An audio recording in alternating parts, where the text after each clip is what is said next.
सिंध जी राजधानी वारे शहर कराची जूं रौनकूं बहाल करण लाइ आउट काउंसिल कराची पारां अॼु खां 4 अक्टूबर ताईं मुख़्तलिफ़ ॿोलियुनि जे 18 ड्रामनि ते ॿधल अवामी थिएटर जो आगाज़ करे छॾियो आहे। इफ़्तिताही तक़रीब में सिंध जे सक़ाफ़त वारे वज़ीर सरदार अली शाह शिरकत कई। उन मौक़े ते उन जो चवणो त कराची वासियुनि खे आर्ट काउंसिल में अचण जी दावत ॾियूं था थिएटर में अचनि। ऐं सम्झां थो थिएटर इंसान जी तफ़रीह जो हिकिड़ो तमामु बहितरीनु हिकिड़ो सोर्स रहियो आहे इलाही वॾे अरसे खां वठी।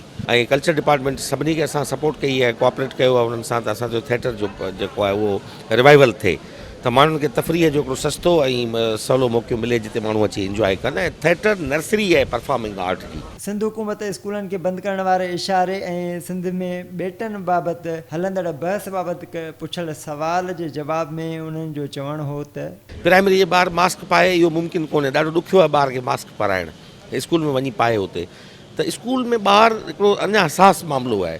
पर यकीनन हींअर जॾहिं सभु शयूं ओपन थियूं आहिनि त थिएटर बि स्टार्ट थिया आहिनि, पर जेकॾहिं सूरत हाल अला माफ़ी ॾे जेकॾहिं वरी का इन तरफ़ वई त यकीनन इहे सरगर्मियूं बंदि करणियूं पवंदियूं।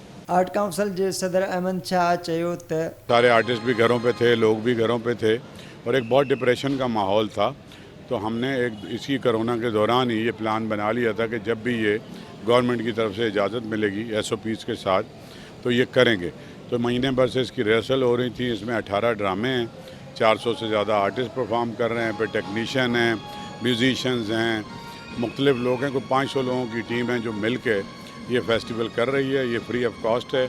उन मौक़े ते सिंधी आर्टिस्ट टाकाणी ख़ुशीअ जो इज़हार कंदे चयो त इहा हिकिड़ी ख़ूबसूरत रिवायत आहे जेका हर साल मुख़्तलिफ़ ड्रामा फेस्टिवल जी सूरत में आर्टिस्टनि जे लाइ भलाई वारो हिकिड़ो कमु आहे।